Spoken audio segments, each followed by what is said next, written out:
अखिलेश यादव, भोला यादव, अखिलेश यादव महागठबंधन। फिर से एक बार जोरदार तालियां बजाएं आदरणीय अखिलेश यादव जी के लिए।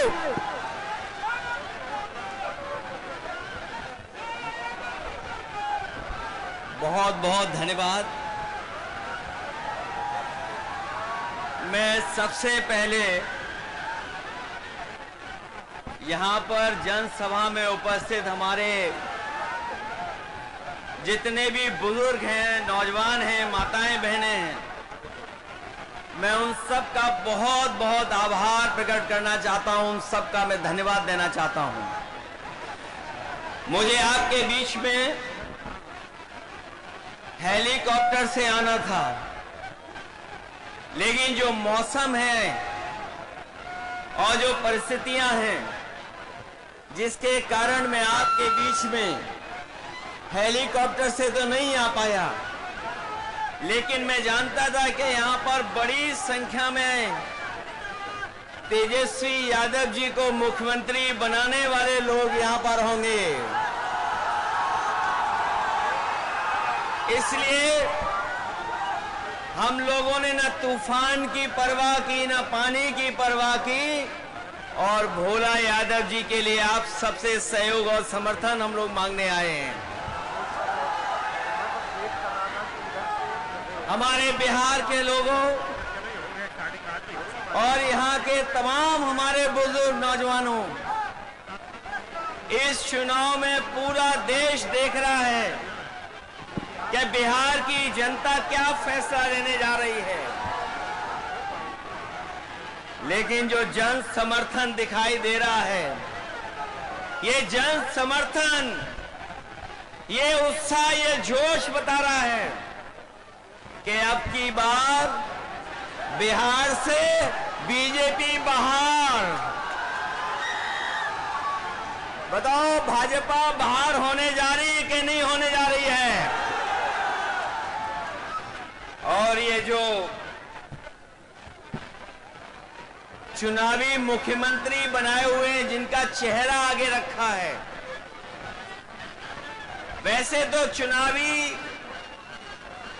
दूल्हा हैं जो, वो भी जानते हैं कि अब उनके गले में माला नहीं पड़ने वाली है।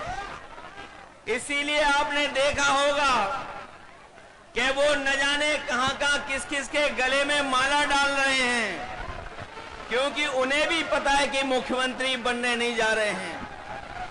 ये भारतीय जनता पार्टी, ये इस्तेमाली पार्टी है।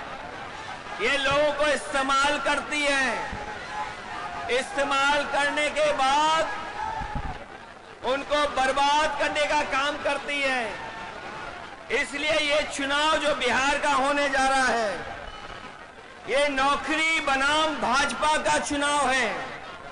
एक तरफ तो वो लोग जो मजदूरी की टोकरी सर पर लेके घूम रहे हैं, और दूसरी तरफ तेजस्वी सम्मान वाली नौकरी देकर के हमारे नौजवानों का सम्मान बढ़ाना चाहते हैं।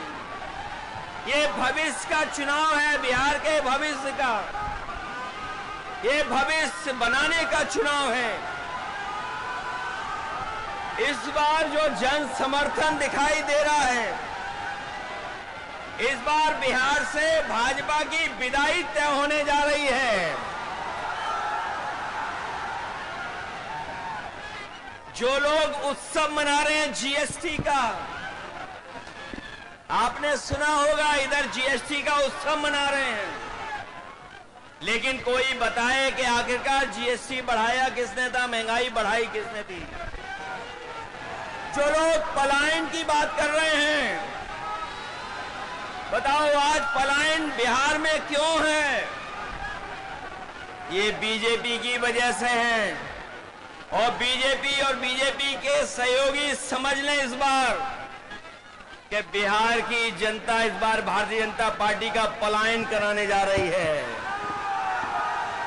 और जब बीजेपी का पलायन होगा, तब तेजस्वी भी यहां पर नौकरी देने जा रहे हैं, रोजगार देने जा रहे हैं।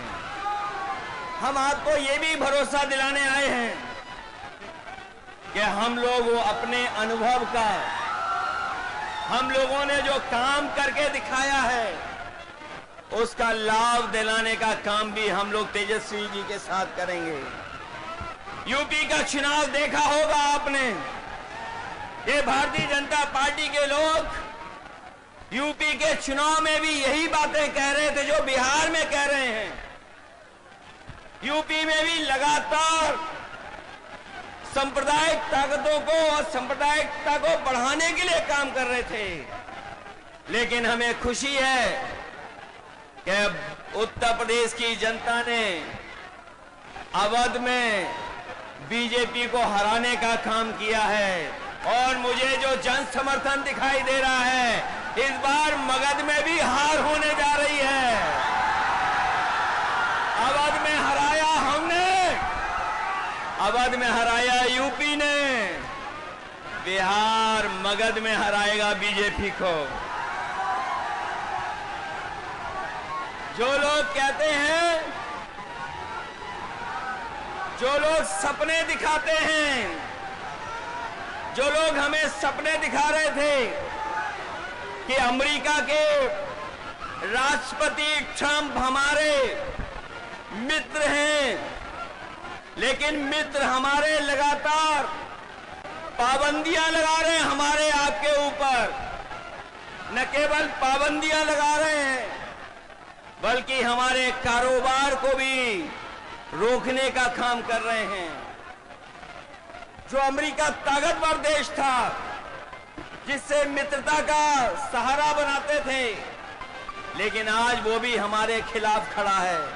केवल अमेरिका नहीं, बल्कि दुनिया के तमाम देश जो हमारे मित्र देश थे, आज हमारे खिलाफ खड़े हैं। कोई हमारा सहयोग मदद करने नहीं आ रहा है। आज जो डीजल पेट्रोल महंगा है, बताओ उसका जिम्मेदार कौन है? जो लोग कहते थे डॉलर नीचे जा रहा है, डॉलर लुढ़क रहा है, बताओ हमारे मिथिला के धरती के रहने वाले लोग, बताओ मिथिला के, मिथिलांचल के हमारे बुजुर्ग नौजवान, यही बीजेपी के लोग कहते थे कि डॉलर नीचे आ रहा है, महंगाई ऊपर बढ़ रही है। बताओ आज डॉलर कहां पहुंच गया है? जमीन पर हमारे रुपया को पहुंचा दिया कि नहीं पहुंचा दिया?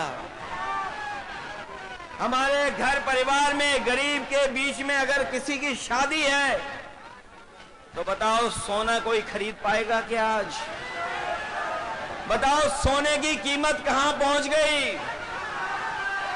अगर हमारी बहन की शादी हो, बेटी की शादी हो, परिवार में किसी सदस्य की शादी हो, तो बताओ क्या हम छोटी से छोटी चीज भी क्या शादी में दे पाएंगे उसको? कौन जिम्मेदार है इसके लिए? तो जब बीजेपी जिम्मेदार है, तो आप लोग सावधान रहोगे कि नहीं रहोगे? बीजेपी की कई टीमें लड़ रही हैं। कोई ए टीम है, कोई बी टीम है, एक पी टीम भी है। बताओ सावधान रहोगे कि नहीं रहोगे? उनकी बी टीम से, सी टीम से, और एक पी टीम भी है। बताओ बीजेपी और पीकेपी को सबक सिखाओगे कि नहीं सिखाओगे? इन लोगों से सावधान हो कि नहीं? आज महंगाई कहां है? नौकरी रोजगार कहां है? और जब चुनाव आया है, तो बीजेपी के लोग कह रहे हैं जब 1 करोड़ नौकरी देंगे। बताओ बीजेपी की दिल्ली में है सरकार, 10 साल से सरकार है। 10 साल की सरकार में कितने नौजवानों को नौकरी रोजगार दिया है? और जो नौजवान हमारा मेहनत करके, परिश्रम करके, भाग दौड़ कर करके फौज की सम्मान की नौकरी पाता था, उस नौकरी को भी छीनने का काम अगर किसी ने किया है, तो भारतीय जनता पार्टी के लोगों ने किया है। आज फौज में भी हमारी पक्की नौकरी नहीं है। ये जो अग्निवीर की व्यवस्था है, हम तेजस्वी जी जितने भी लोग हैं कभी ये स्वीकार नहीं कर सकते हैं कि आधी अधूरी फौज की नौकरी हो। हम आपको भरोसा दिलाते हैं, तेजस्वी जी ने जो प्रण लिया है वो हम आपको याद दिलाते हैं। पहले भी इन्होंने नौकरी दी और इस बार उन्होंने तय किया है कि हर परिवार के सदस्य को हम लोग नौकरी देने का काम करेंगे, उन्हें नौकरी दिलाने का काम करेंगे। न केवल नौकरी बल्कि हमारी माताएं बहनें जो हैं, जो गरीब हैं, परिवार जिनका चल नहीं पा रहा है, गरीबी का सबसे ज्यादा सामना, महंगाई का सबसे ज्यादा सामना हमारे घर परिवार की माताएं बहनों को सामना करना पड़ता है। इसलिए हमें खुशी है इस बात की कि तेजस्वी जी ने तय किया है कि महागठबंधन की सरकार बनेगी तो उनको हम लोग 2500 रुपया महीना देने का काम करेंगे। न केवल 2500 बल्कि हमारी जीविका के वाले लोग हैं जो दिन रात प्रयास मेहनत करते हैं, सरकारी योजनाओं को पहुंचाने का काम करते हैं, उनको भी लाभ देने का काम करेंगे और उनको 30,000 रुपया महीना दिलाने का काम करेंगे। यही नहीं,